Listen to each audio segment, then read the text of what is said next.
excited for this next one, not only because of what I've heard about her tonight, but she said after the show she's willing to check out this spot I have growing on my penis. It's been there for 3 weeks. Helen Shephard is a doctor of human sexuality with clinical practice in Eugene. She specializes in transforming shame and trauma and explicit pleasure education. When she's not writing and educating about sex professionally, she can be found joking about it on stage in the green room in Eugene. Everybody, Helen.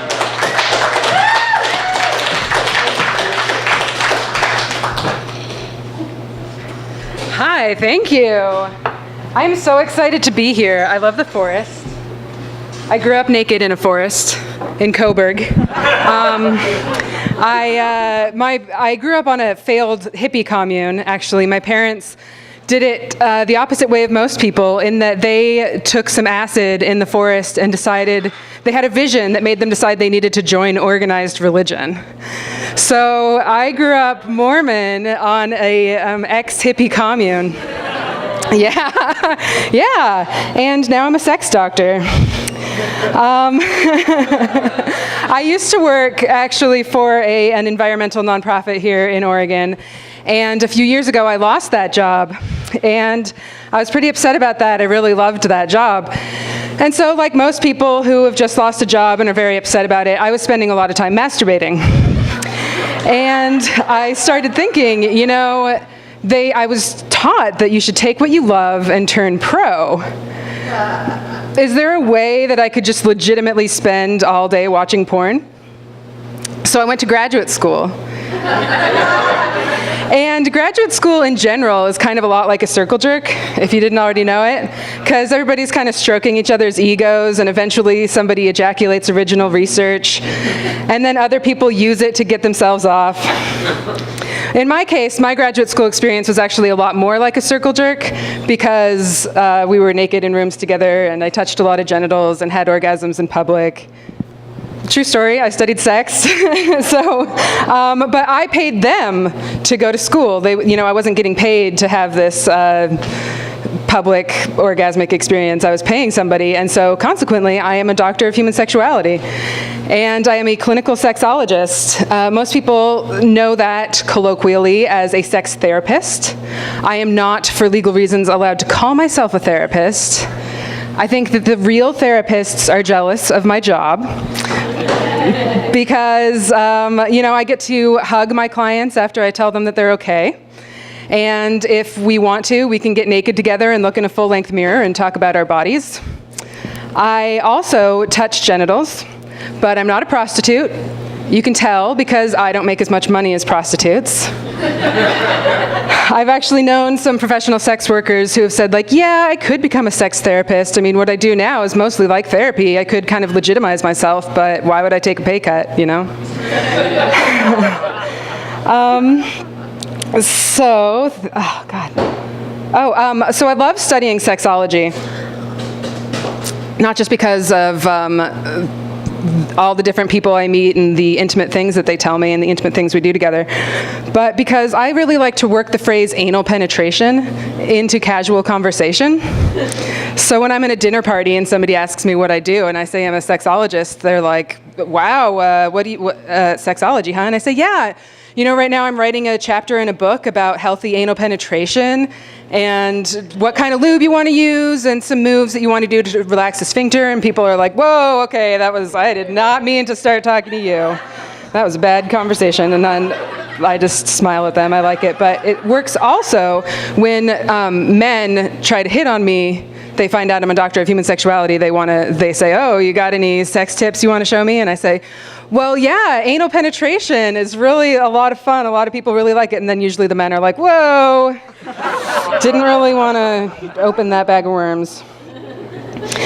In the 1800s, a doctor of human sexuality would have been something else entirely. I don't know if you guys have heard of the disease of female hysteria.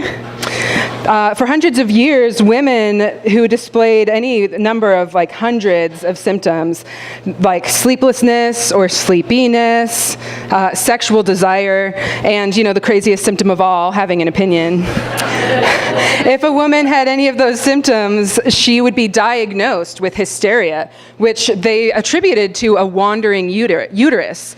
Basically, women were acting crazy because they weren't pregnant enough, so they had to go to the doctor. And they thought that the uterus was just wreaking havoc on the insides. So they knew it had something to do with pregnancy because it was hysteria occurred more in virgins and in widows.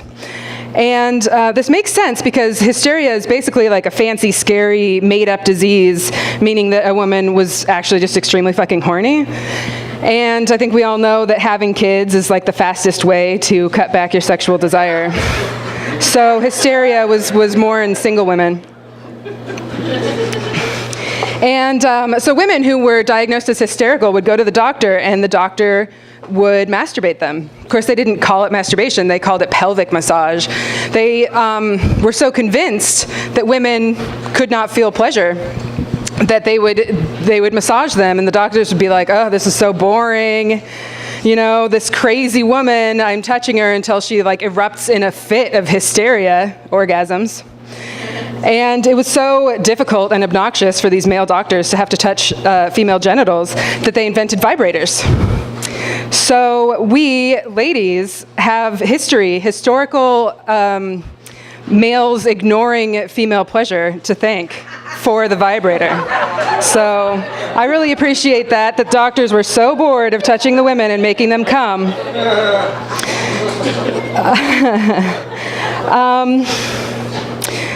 Let's see, I did make a sex mistake once recently that I wanted to tell you about.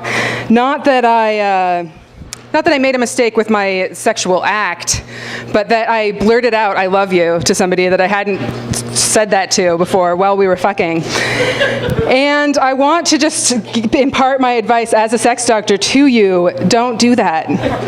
Don't tell people you love them when you're fucking. It doesn't matter where you are, how long you've been fucking. That's a bad time. But I did it, you know, and when I did it, he looked at me, like everything stopped. And he kind of looked at me like, and I looked at him like, but then he just kept going. We never acknowledged that time. I think that he just thought, you know, if she really loves me, then she'll want me to keep going. So we didn't talk about it. And months later, I was still in a relationship with this person, and months later, he still hadn't told me that he loved me, and I hadn't brought it up because, you know, I'd made that faux pas.